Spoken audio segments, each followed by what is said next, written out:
It's 4. Awesome. Well, thank you. I could just start, Ryan. You don't have to start. Yeah. So, did anybody sign online? There's somebody online? One. Oh, okay, good. All right. So thanks guys for joining us a few days before Christmas. Who knows who's even in town, right? With this, we do this monthly meeting just to talk about the fire, the police, a little bit about what's going on in Star, answer questions from folks on there. So I expect some good engineering questions, hopefully. And then I think we can get questions online. Dana, is that right? So if you're online, you can send a question there to Dana and they'll ask it to us as well. So we can, I guess, we can start with Chief Tominski here if you want, and just kind of talk about Star Fire and what's happening. Well, thanks for coming. I'm Greg Tominski. I'm the fire chief for Middleton and Star. We operate as one fire district, but we're actually still 2 fire districts. We have 2 budgets and 2 boards. We just operate as one. That way we can provide a better service to both communities. So we operate out of 3 fire stations, one here in downtown Star, one on Kingsbury and Highway 44, and the other one in downtown Middleton. We're getting ready to start another fire station, Station 55, which will be at Floating Feather and Plummer. And then we have another building on Harvey Road between Galloway and Goodson and Middleton that we're going to remodel into a fire station. It is a fire station, but we're going to remodel it, update it, so we can eventually staff it as well. We have 3 shifts. There's an engine company and 2 engine companies and a ladder company that run 24/7, 365. And we have a battalion chief, and the battalion chief is in charge of the entire shift. And he is stationed at Station 52, which is at Kingsbury, right in the middle of both cities. He's the supervisor for the on-duty crews. So we have 3 of them because we have 3 shifts. Our responses are up about 15% this year. This year's almost over. 10 days left, and we'll have exact numbers. This week has been the week for car accidents, as everybody's probably suspect because of our ice storm and then the fog last night. We had some pretty good wrecks on Highway 44 that were just tragic. But our struggles for the fire districts are House Bill 389, when it was passed to save everybody tax dollars, it hurt our funding. And I mean, nobody wants to pay any more taxes than you have to, but a fire district is 98% reliant on property tax.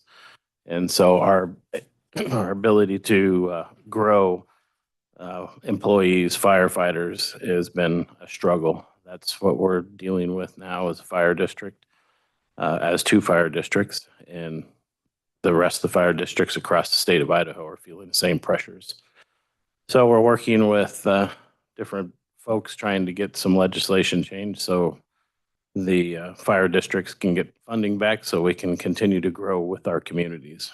That's our goal. We don't want to be rich. We don't want to hide anybody's money. We don't want to have extra money.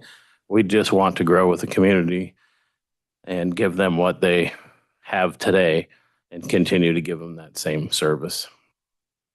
And besides that, if anybody has any questions, I'll turn it over to the police chief. Oh, hang on. Sorry. I forgot. We're going to have you speak in the microphone so people online can hear you. Yeah. You're saying that when our property taxes were lowered this year, that affected you? It wasn't the property tax. It was different. You want me to explain it? Sure. Okay, that's a little bit different. What they did this year to lower property taxes was extra funds that came out of the state sales tax coffers that helped reduce our property taxes. It didn't reduce their levy amount. House Bill 389 prevented them from increasing their budget by more than 8%. When the growth's higher than 8%, they can't keep up with that. And when we're talking about a fire department, it takes 9 firefighters to man a station. They can't just hire one. They have to hire all 9 at about $1.5 million, somewhere close to that. And so when they're, what's your budget, levy budget amount? 2 million in the start? Our levy budgeted amount is 3.7 million. 3.7 million. So when you talk about 8% of 3.7, it's not a lot of money that they can increase that by. So that's the challenge. And that was from a bill that was passed in 2001, I think, or 2020. I'm not 2021. Correct. Yeah. So this one this year, that's a completely different thing, which helps everybody. That doesn't impact them at all or impact us. Yeah. Thank you. Yep. But I do want to just mention one thing though, too.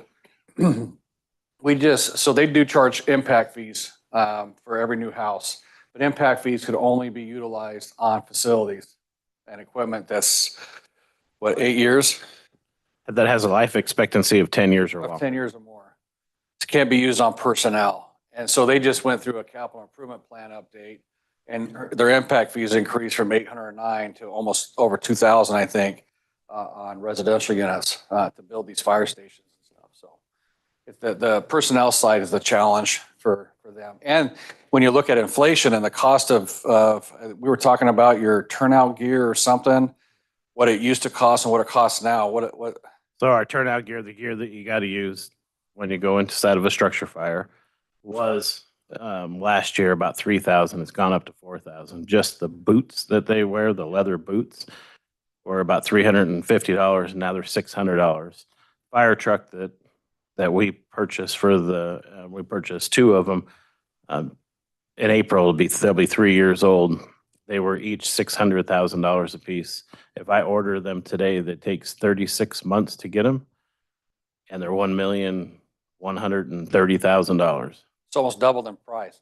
So the challenge they're having is, it's great that you want to cap it at 8%, but when your inflation is way higher than that and you can't keep up, that's causing all sorts of problems for everybody. So that answer all your question on that? Yeah. Okay, so we'll turn it over to Chief Hessing. All right, I'm Chief Zach Hessing, Star Police Department. So a little about Star Police Department. We have right now, as of October 1, with this new fiscal year, we have 18 commissioned deputies that we can have. Now, we don't have those all filled quite yet. We do have 15 commissioned deputies working in Star. We just added is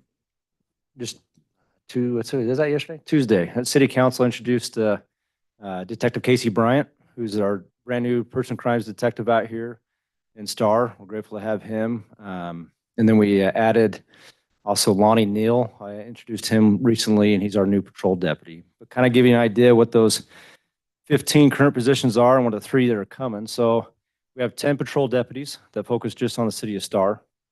2 that are on a POP team. One thing about first responders, we love our acronyms. And so we're always trying to come up with acronyms for things, and it gets confusing. But that POP stands for Problem-Oriented Policing. It's actually just a proactive team out there that mostly do traffic enforcement. We only have 1 so far. We're slotted for another one to come out, hopefully here soon as we can hire. And there'll be 2 on that position. So that makes 12. And then we have our 2 sergeants that are out there as well. They're supervising the patrol teams. And then we do have 3 detectives and then myself. So the 3 that we want to get, we have 2 more that'll come to patrol hopefully by end of January, is hoping that we can hire those. And then we have 1 more for that POP team. So all said and done, we'll have 18 commissioned again out here in Star, which we're excited. Our budget is just shy of $2.9 million is what our budget is for Star Police Department. Most of that goes to personnel costs, but there's a few other things of equipment and different things of vehicles. It'll be a year come this January that we've been in our new police station, which we're grateful to have. It was a big upgrade from being upstairs here at City Hall. We do miss City Hall, but we were glad to have the bigger space because we're growing pretty quick. But we're right next to Star Fire, and I think the biggest concerns right now that we're facing is we do face. I know that the mayor's done a fantastic job in finding creative ways to budget, to find the budget to let us grow. We have a goal, the city of Star, to have 1 commissioned deputy per 1,000 residents. right now, we met that goal. It's the first time that we've done that. So I'm grateful again for that. I hope we can keep up with it. But if it wasn't because the House Bill 389 that was put in place in 2021, it did cause some concerns on the mayor's side and the city of Star side on how to fund that. Because when you grow at 16.5% a year, it's hard to stay when you only grow your budget by 8%. So again, that's one of our goals. The other goal that we have is our response time here in the city of Star. We want to be able to see it. It's under 4 minutes. Right now, we're sitting about 2.5 minutes is what our response time to get from when somebody calls 911. We have a deputy usually there within 2.5 minutes on code 3. And what code 3 means is that lights and siren. So when somebody needs somebody quick, we're running lights and siren, usually about 2.5 minutes anywhere within the city of Star will be there. So, and we know that when people are calling and need that emergency, that seconds matter. So we're there, we're coming quick. And then our goal is we're very proactive. We're a proactive police department. We usually are about 5 proactive calls to every 1 reactive call. Let me kind of explain that just a little bit. What I call a reactive call is when somebody calls in requesting a deputy to respond. Because usually whatever happened has already happened and they're calling for police presence. That's not always the case. Obviously, sometimes people see something that's suspicious and they're able to stop it beforehand. But usually it's we're reacting to something that's already occurred. The proactive calls are traffic stops, are pedestrian stops, are us going to check the schools, doing security checks, stopping out and checking construction sites, doing those type of things that would reduce the potential for crime to be committed. And I truly believe that the reason why City of Star is among the lowest, if not the lowest, crime rate is because of how proactive our police here in Star are and getting out and getting to know the community. So I think that's kind of in a nutshell, the Star Police Department. And if there's any questions, I'd be happy to answer anything. So that proactive model is important for us, and it helps us, even with this POP team out there, pull drugs off the streets before they hit our neighborhoods. And they look for human trafficking things that are happening. And our POP team is doing a pretty good job on getting those drugs off of Highway 44, which is a big corridor for drugs, you know, between Boise and Canyon County there. So, and when he's talking about the creative solution, we came up with a funding mechanism, went to the BCA and told them the challenges we were having. And we agreed that every house that's built pays almost $2,200 total, I think. Where part of the money goes to the fire, part of the money goes to the police for personnel. But that's only if the houses are being built that we get that. It's not a long-term solution, right? But it's a stopgap for us right now until we can try to get that, the guaranteed monies in there, which is the property taxes to pay for the police and the fire. In Star, 100% of our property taxes pay for our police, right? Everything else is funded through sales tax that we get, which is fluctuates. The only thing that's a constant is the property tax, right, on there. So and that's how we were able to fund the extra 5 officers this year, was through that funding mechanism right now. And we're counting on that to continue until we can get that property tax number up to be able to fund them on a long-term basis. So any questions on that? No? All right, well, so on the, do you have any questions on the city side before I go into anything?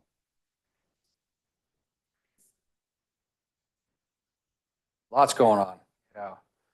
Yeah. So we have, so here in Star, we have, obviously we're still growing pretty substantially. We don't have the ability to limit building permits like people say they want us to do. That state doesn't allow us to do that. So we just have to manage that as best we can. That's why we come up with these creative funding solutions. We did do a proportionate share in 2020 that helped pay for the highway improvement that you saw in front of Albertsons there. It was 100% funded through that. So there was no state funding involved with that. And we were the only city to do that here in the state of Idaho. So it's a process that we're going to continue to do to help us with the highways within the city limits of Star. But we have a lot of businesses coming in. You can see that up and down this Highway 44 corridor. And then you're going to probably start seeing some businesses up on Chinden along 2020, what I guess it's 2026, I guess, you know, up there. And Star Road, because that's all commercial along the highway there as well, and that's all annexed into the city. Down along Highway 44 and Highway 16. I think it's this spring, you're gonna see the overpass with ITD be bid out, which they're gonna start construction on that. It's gonna take a couple years. And so you're gonna see Highway 16 is gonna go over Highway 44 on that. Just like at 2026, Highway 16 is gonna go over that as well. So there's a lot of overpasses that are gonna be done in those areas. With that, we do have a lot of commercial opportunities down in that area with that going on. I can tell you our when you're talking about sewer and water capacity, we have plenty of that. There's not a concern. There's over 4,000 hookups still available for that. So, you know, we don't have an issue there.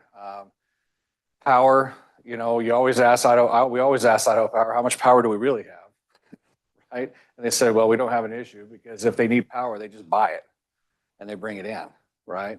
But you see that they're setting up, I heard that they just approved another huge solar farm out between Cuna and that area out there too. So, I mean, they're creating power in many different ways out here.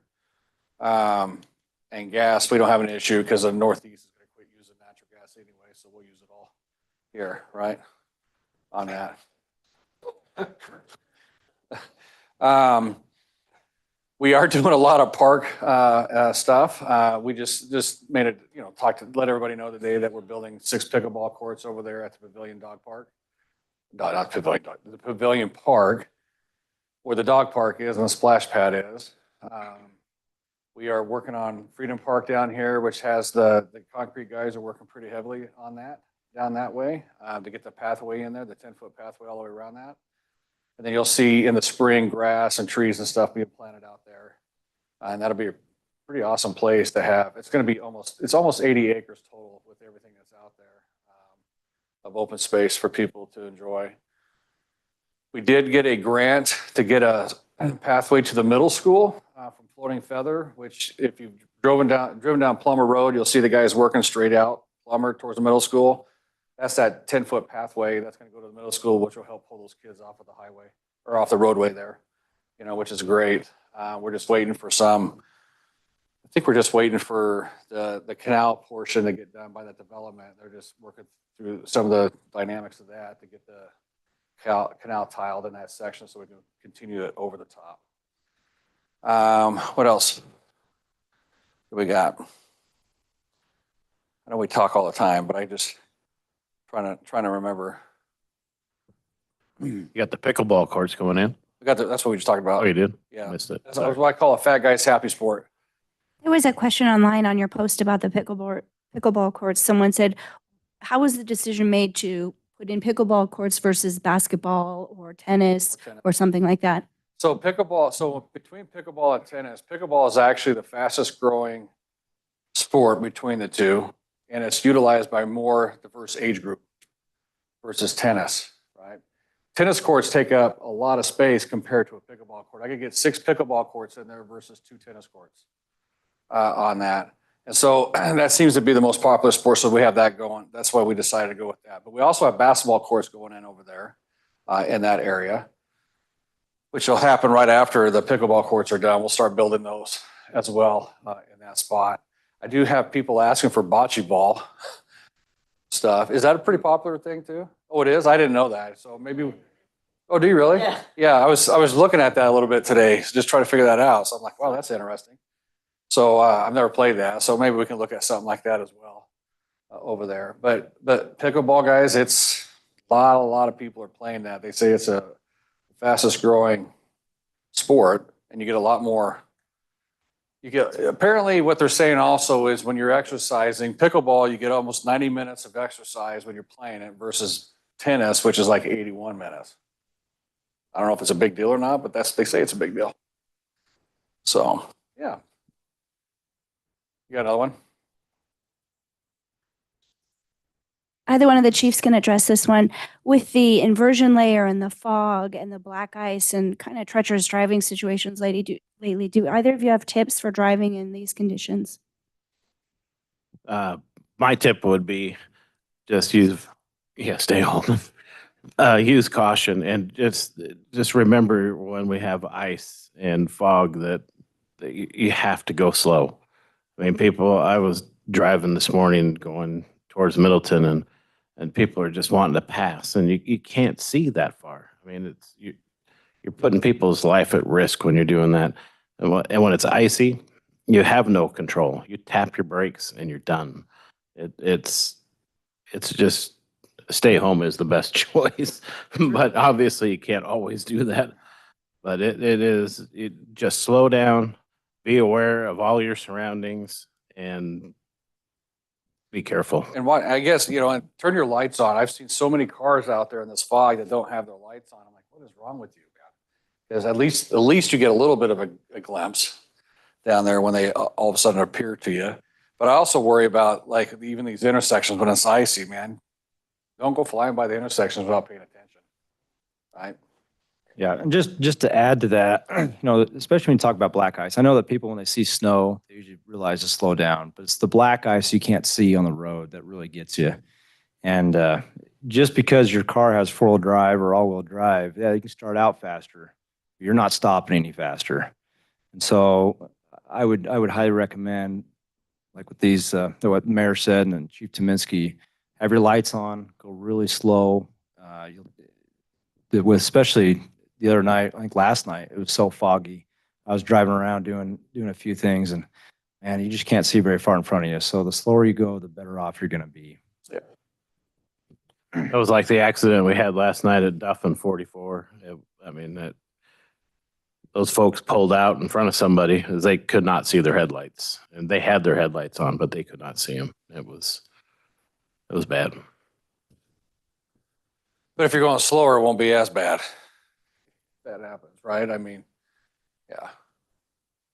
You got one? I was just going to say, Mr. Mayor, I recently read an article that said the reason people are driving without their lights on is so many of us are using the auto feature on our car, True. and the fog does not trigger the headlights. So I noticed recently, personally, I've been having to turn my headlights on manually because my car hasn't been doing it Yep. either. That's true too. Yeah. That's a good point. Make sure you turn them on manually. Yep. So what other exciting things do you see that you want to know about STAR? I will tell you, let me tell you this. We're working on a code update right now again in the city. And it has a lot of different things about even backyard chickens and all that kind of stuff that people are asking about. So hopefully we'll have some more council workshops in January to finalize that so we could bring it to a public hearing to adopt, hopefully in February on there, and then we can move forward on some of those code updates. Do you remember what else was on those? I mean, it was backyard chickens. We had some building stuff. Can't remember, there was a lot. Backyard chickens, sheds. Sheds. We're on there Backyard quite a bit. chickens was the biggest thing because people, I can't even begin to tell you how many. When we did that survey, that was probably the most popular thing from that survey out of over 100. I want to almost say over the 100 people response, we got over 50% of them was about chickens, which is interesting. They're most popular, Mr. They Mayor. want to be able to have a few chickens and they're no roosters, but chickens in their backyards. We don't want Chief to have to police the roosters. What, you got another one? I was just going to say the other popular items the council is willing to address was just some of the additional communication pieces on public hearings. That seemed to be a very popular item on the survey as well. Increasing the size of the font on the public hearing signs. Oh, yeah. Additional days notice for the neighbors. So I don't know if you guys ever seen those public hearing notices. You can't hardly even see. It was like 2 inches, I think, is what the font type size was. And so I think we're changing it to 6 or 8. So it's bigger so people can actually see it as they're driving by on that without having to stop necessarily. Because that's important. We do have a legislative session coming up. And it's an election year, so you never know what you're going to see in our legislature. So you'll probably see us. Definitely, Chief Tominski is going to really push trying to help the fire districts out on being able to get funding. And we're going to do the same thing. And one of the big things I want to tell everybody, push your legislatures to pass the fentanyl bill to make certain that we make that a mandatory minimum in the state of Idaho so we can stop that freaking thing from happening. Oh, you won't stop it, but we can slow it down. This fentanyl is horrible. It's a big problem in our area right now. So they didn't even get it out of committee last year, which is frustrating to me. You know, they got some big money folks from out of state that came in and really pushed them, but we got to push back as a citizenry and tell them, no, we want this as a mandatory minimum. Even my dad was against the mandatory minimums until he talked to Sheriff in Canyon County, Donahue. Talked to Sheriff Donahue about stuff, and he totally changed his mind, which is really interesting because my dad was he's been in government for a long time. So he's like, yeah, we do need to do that because of that. So. Mr. Mayor, you want to talk a little bit about some of the recent growth here at City Hall, the program that we got passports, and then you're working on bringing in another option for our citizens? We do have passports upstairs. It's pretty positive, popular. It's incredible to see the number of people that are getting passports. But we are working on bringing in the driver's license office here too. So you can get your driver's licenses here in Star instead of having to go down to Boise or to Meridian to get those done. And so hopefully we'll get that here in the first part of the year. Been working with Sheriff Clifford because that's out of his office there to do that. So that'd be nice to have a full service city hall out here that you could just get everything done here. So anything else? What do you guys as an engineer? And you've been here for a long time. Well, you grew up here. Just out of respect for the other engineers, you have an open RFQ, so I actually need to submit my questions officially. Oh yeah. If it's So a otherwise, question on the RFQ, I would have some more. just in general. You have any general stuff? I don't have really any general. I just want to come see what you had on Star. I was looking online last night, some of the things that these gentlemen talked about here already with, some of the challenges they're facing and whatnot. And the growth, of course, obviously whatnot's going on there. We work a lot with the Farmers Union Ditch Company and, with the growth going on there and the ways that the development have to interact with that and trying to represent them well. But yeah, I don't have anything general. I just wanted to come see what was going on. So appreciate it. Yeah. Yeah. And, and when we talk about water, that's another, when you're talking Farmers Union, my staff and some folks I've come to the point where I'm like, we got to quit tiling ditches. We need to leave them open because our shallow aquifers were created by those open ditches that the 1,000 miles that were created 120 years ago. And we keep tiling and we're just keep pushing it. And I get it, right? Ditch companies are responsible for getting water to their users without losing any of it as much as possible. But at the same time, we've created this whole circle dynamic with that to create the shallow aquifers that a lot of people are on.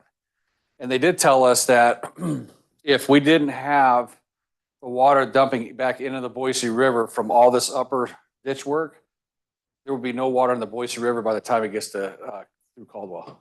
It would dry up. I was like, holy cow, that's crazy to me. Because that's how much of that water gets used up here on this end. But we got to look at some different options there. Now, our aquifers are like the municipal aquifers and stuff, there's a ton of water. There's no issues here, they're saying. In fact, they say it's recharging. A lot of these springs that you see that are popping up, artesian wells that are dumping back into some of these drainages is because there's a lot of groundwater in this area. So STAR is positioned very well with water out here. So do you have a question about water? No, it looked like you were getting ready to ask a question. STAR. There's a lot of water here in STAR. The stuff flows like, I guess it does something like this. We're like in a trough down below us right here. And how deep's our wells? Because he's on the water board. Do you remember? 700 feet? They vary. They vary? Yeah. I think the latest ones at Kingsbury was 300s. And then like the well that's up north of here on the edge of the foothills is around 700. There's quite a bit of water that comes out of those wells for us, and there's not a danger of them drying up down there in the aquifer right now. So different story when you're talking about South Boise and out by Nampa and stuff. That's a completely different animal than what's happening here in STAR. So, and our water tastes better for certain. But if anybody's ever dug a few feet in the ground, you get water. Our ponds over here at Freedom Park are all just groundwater is what runs those ponds right there. So nothing flows in. Yes, Miss Dana. So you just had an election, got reelected for 4 more years. Congratulations. The first 4 years, you were faced with a pandemic, which drove a lot of the growth to our community, and you had to come up with creative solutions to mitigate that growth. What do you see the next 4 years? What are your big top goals for your next 4 years in office? Block out any further pandemics. So we don't have to deal with that, deal with those challenges. A lot of it is continuing to, believe it or not, growth is going to be our big topic. And so we need to continue to work on this road issue that we have with Ada County Highway District. But we've made a lot of inroads with them, on roads, right? Try to get like Star Road widened and the bridge widened so we can get, because that's our only north-south arterial really in the city of Star without Highway 16. But continue to work on those projects and those plans with the ACHD and with Canyon Highway, or Highway District 4 now is what they call it on the Canyon County side, because we're a dual county city, and trying to get our road networks widened and expanded so we can get vehicle traffic moved, right? Just this widening we did here, what we talked about, you can see that it's alleviated a lot of the traffic backups that we've seen through Star. And so that just shows you, if we could just do a little bit here and there, we can get our people that travel around. We're going to work on our code updates, continue to, I was saying with the growth, you would have thought that the higher interest rates and the higher material costs would have slowed down growth here in Star. It hadn't. It's cash that's still coming in. When you're talking to builders and developers, it's a lot of cash that people are still selling for high money in other areas and coming here and buying places with cash.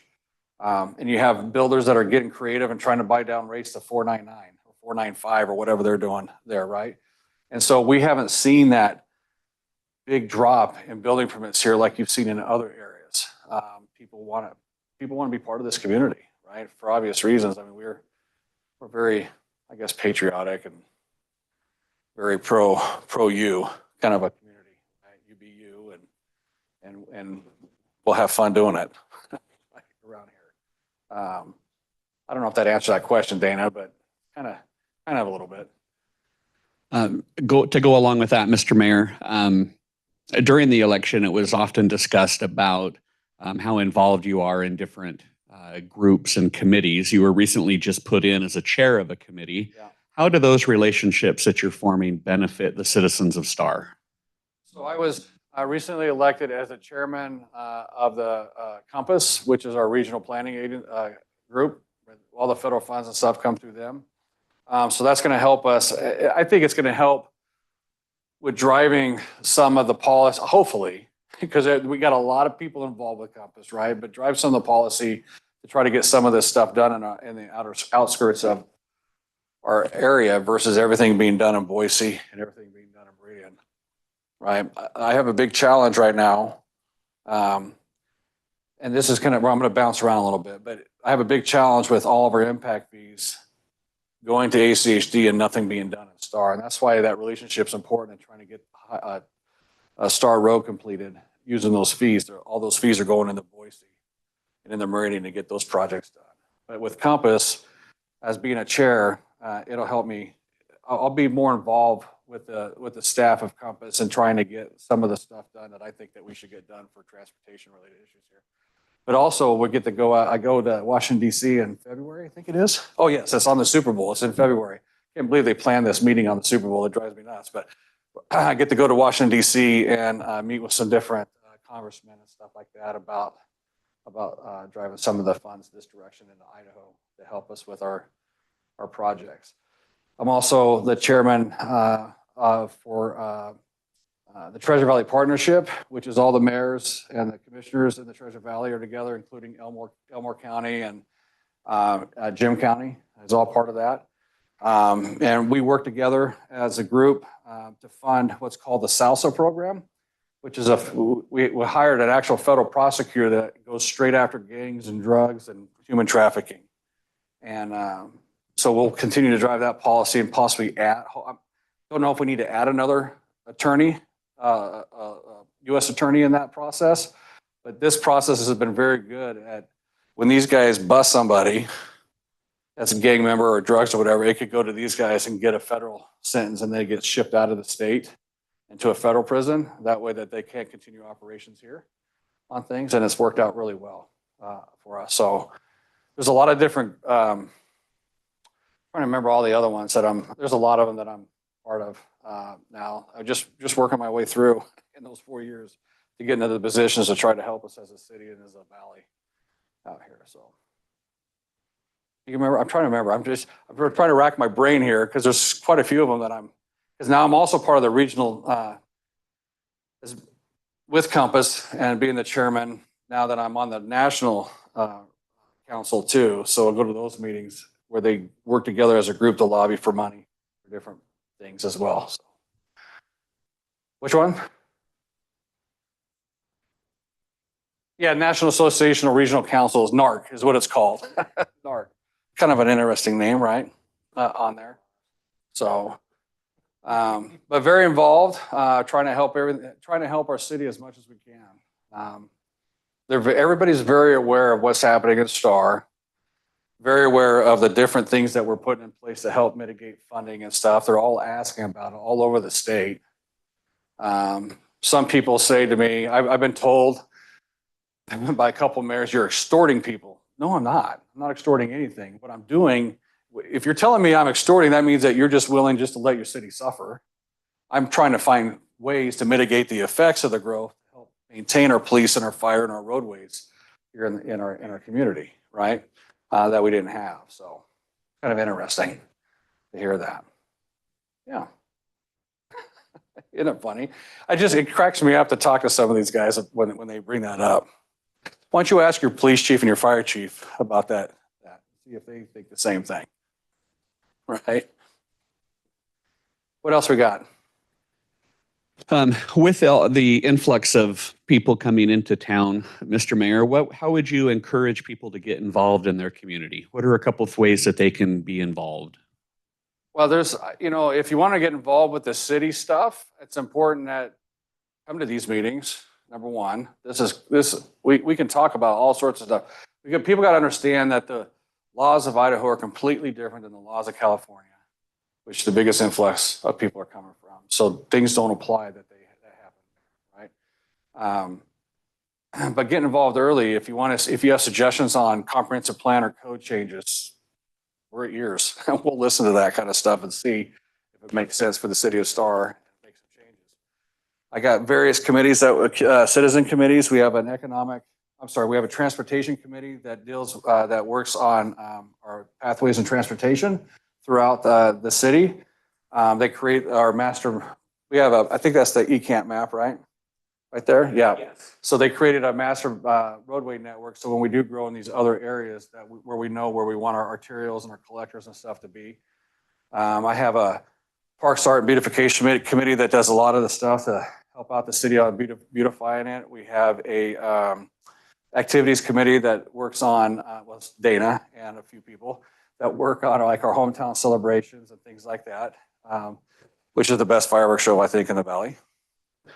And we also have the historical committee that we started here just a couple years ago. And those guys are doing a fantastic job because we're trying to get all of the folks that we can that have been here for a long time and get their, I guess, their videoed and verbal word about what Star was like and stuff like that. And we have a display, I think 15 of them so far, a display that shows all of their interviews, which is really funny. Actually, it's pretty cool to see their comments about Star over the years, right? And the armpit that Star used to be, and how it used to stink out in Star with all the chicken, the 40,000 chicken farm, the pig farms, the meat farms that we had out here. Everything impossible that could create stink was out in Star, at one point. So that's a pretty cool committee. And then I think, is that all of them? I believe that's all and then my Mayor's Youth Council. My Mayor's Youth Council, I encourage people to get their kids into that. It's age 14 and up until like they're 18 in high school. To get involved with the Mayor's Youth Council. They do fundraising and different things like that for our Mayor's Youth Scholarship Fund. And I take them down to the Capitol building so they can see the legislative process. And last year they got to meet the Lieutenant Governor and Mike Moyle, the Speaker of the House, and some of these other folks and they walk them through the, the back rooms and all that, so they can see what this is all about here in Idaho. But yeah, get involved. Lots of ways to get involved. And my big thing, you can see me say STAR equals community, because I really believe it. If we stay and maintain ourselves as a community, we could have our differences, but we don't have to get ugly like you see that's happening all around us. And we've done a good job, I think, in STAR maintaining some civility in there, even though we may disagree on things, right? And I think that's important, because that just helps us as a community as we go forward. You have another one on there? You got to go? Good luck in the traffic. See ya. With the holidays coming up, that sometimes makes people a little depressed, get seasonal affective disorder. Chief, I think you touched on some resources in your December article in the Star Courier on how to deal with depression or thoughts of suicide, things like that. But Mr. Mayor, can you talk about what we're trying to do as a community to address and maybe some of the numbers that we're seeing with suicide, even What's that among word? some of our kids? We'll let him look up because he just did a report for me on the number of mental health calls that they go on, suicide style calls over the last 3 or 4 years, right? But as a community, I mean, that's big. That's a concern of mine. I was up at thing that really triggered me, I guess. Obviously, I see a report every morning of all the calls we've been on, and it just amazes me that we seem to have a couple calls a week that are suicide calls. In 2023 so far, Star Police has been on 59 suicidal calls in Star. That's an incredible number, right? 56 in 2022, 2021, 44, 2020, 52, and in 2019 we had 62. So we have an issue, obviously, with that. And when I was up at Star Middle School at their what do they call that where they get a job, and you remember what that's called? Reality Town. Yeah, I was up at Reality Town where these kids, they get based on their GPA, they get a job, they get money, they have to go find a house, they got to find car insurance, it's like living real life. But some of these kids, when they come up to you to talk, you could just tell that they were just depressed. I mean, and it concerns me with these kids, because you're seeing, in my opinion, we're seeing a wrath of kids committing suicide in this valley. And so we are working on a program here in the city that tried to reach out to these kids here locally, at least, and get them together. And we're trying to figure out the whole details. We got some citizens in Star that have got some, experience, in this realm. So we could do this at a community level instead of letting the state take care of it, right? Where they give you the suicide hotline number and stuff like that. We want to get more closer and more interaction with these kids to make sure that they know that things are good, things are okay. So we can try to break this, I hope, in the long run. I think that it kind of answers that. I mean, they've been going through some meetings. I think they got another meeting after the first of the year to try to finalize how this is going to look and how we're going to try to reach out to these kids. And it's not just kids. I mean, we got people of all ages, and I think we're going to hit everybody at all ages. But the kids part of it just kind of hits a little closer to home sometimes. Anything else online? You got anything? Any more questions or anything? Okay, I'm going to repeat her question. Yeah.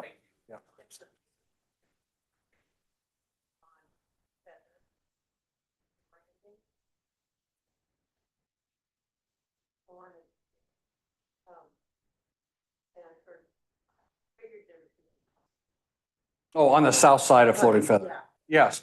Yep.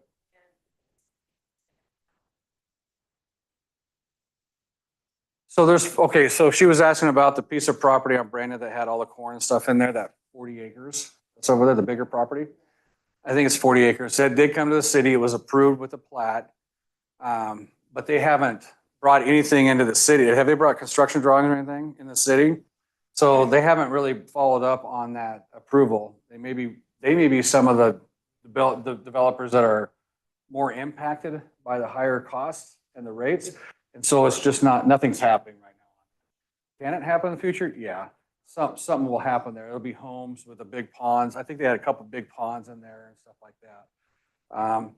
There is some other properties over there that we are looking at as a city as well to try to acquire some of those for parks here in the future. So, yeah.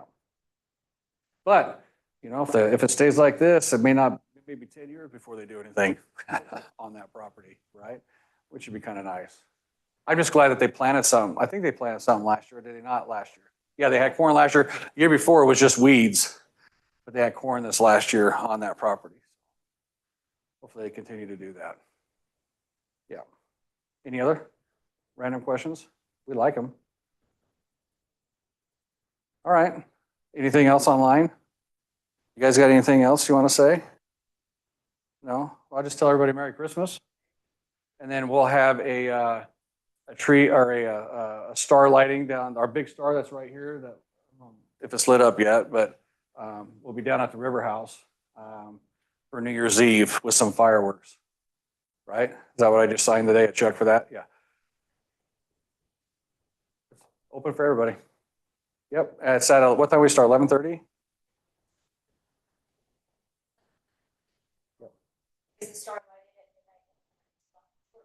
Short and sweet, but our own little thing. Yeah. With our Christmas lights all over down there.